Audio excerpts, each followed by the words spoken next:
Hello दोस्तों, आज की इस कक्षा में आप सभी का स्वागत है।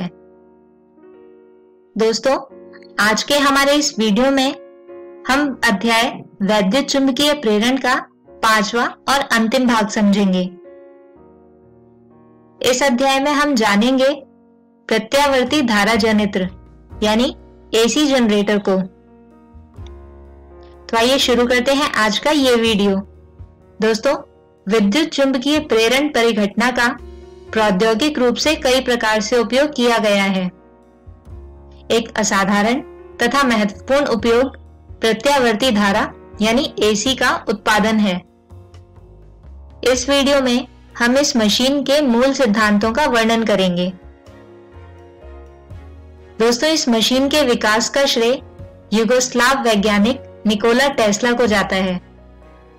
जैसा कि हम जानते हैं कि किसी लूप में विद्युत वाहक बल या धारा प्रेरित करने के लिए एक विधि यह है कि लूप के प्रभावी क्षेत्रफल में परिवर्तन किया जाए। इसके लिए जब एक कुंडली को एक चुंबकीय क्षेत्र B में घूर्णन कराया जाता है तो लूप का प्रभावी क्षेत्रफल हो जाता है A cos थीटा, जहां पर थीटा कुंडली का क्षेत्रफल A तथा चुंबकीय क्षेत्र B के बीच का कोण है। और दोस्तों, फ्लक्स परिवर्तन कराने की यह विधि एक सरल प्रत्यावर्ती धारा जनित्र का कार्य सिद्धांत होती है। दोस्तों, एक जनित्र यांत्रिक ऊर्जा को विद्युत ऊर्जा में परिवर्तित करता है।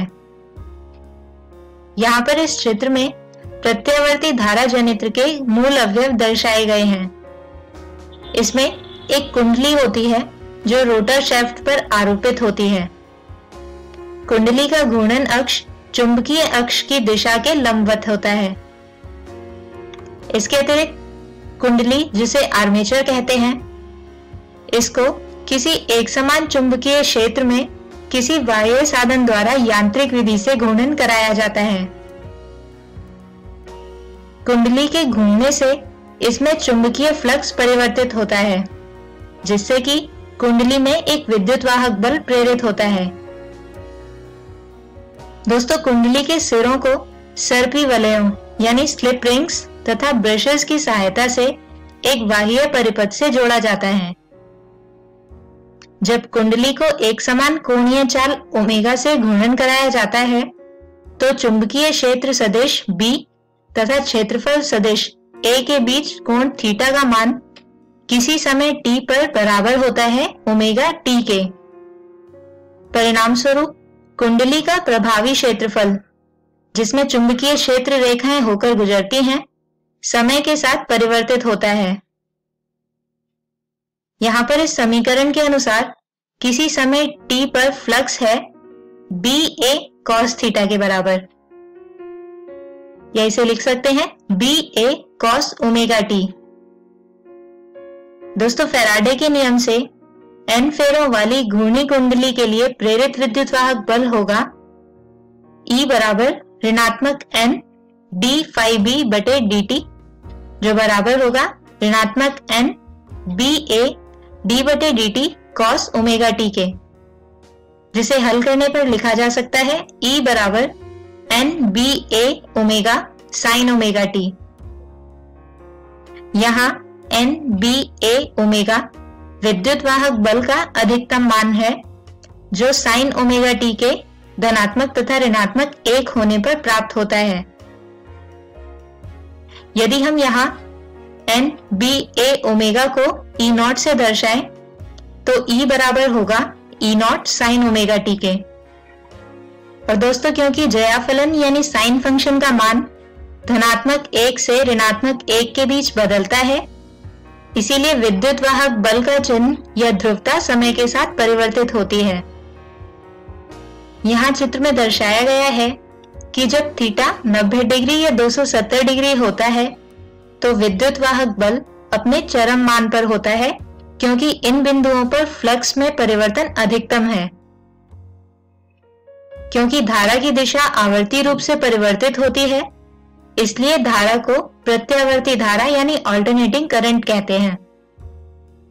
और दोस्तों, क्योंकि ओमेगा बराबर है 2 पाई न्यू के, तो इस समीकरण को हम लिख सकते हैं E बराबर E0 sign 2 pi nu T. यहाँ पर न्यू जनित्र की कुंडली यानी आर्मेचर के परिक्रमण की आवृत्ति है।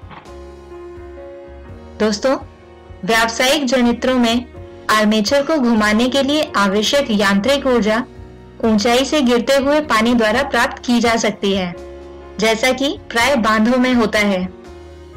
इस प्रकार के जनित्र को जल विद्युत जनित्र यानी हाइड्रो इलेक्ट्रिक जनरेटर कहते हैं। इसके अतिरिक्त कोयला या अन्य स्रोतों का उपयोग करके पानी को गर्म कर भाप पैदा की जाती है और उच्च दाब पर भाप को आर्मेचर को घुमाने के लिए प्रयोग किया जाता है। इस प्रकार के जनित्र को तापीय जनित्र यानी थर्मल जनरेटर कहते हैं। यदि दोस्तों कोयले के स्थान पर नाभिकीय ईंधन का प्रयोग किया जाता है तो हमें नाभिकीय शक्ति प्राप्त होती है। अधिकांश जनित्रों में कुंडलियों को अचर रखा जाता है तथा विद्युत चुंबकों को घुमाया जाता है। दोस्तों, आधुनिक जनित्र लगभग 500 मेगावाट उच्च विद्युत शक्ति उत्पन्न कर सकते हैं, अर्थात इनसे 100 वाट के लगभग 50 लाख बल्ब एक साथ जलाए जा सकते हैं। भारत में जनित्रों के घूर्णन की आवृत्ति 50 हर्ट्ज है, जबकि अमेरिका में यह आवृत्ति 60 हर्ट्ज है। दोस्तों, इसी विषय के साथ हम खत्म करते हैं हमारा आज का ये वीडियो और इसी के साथ खत्म होता है हमारा यह अध्याय भी। आज के इस वीडियो में हमने जाना प्रत्यावर्ती धारा जनित्र को। अगले वीडियो में हम शुरू करेंगे एक नया अध्याय, प्रत्यावर्ती धारा यानी ऑल्टरनेटिंग करंट को। तब तक के लिए गुड बाय।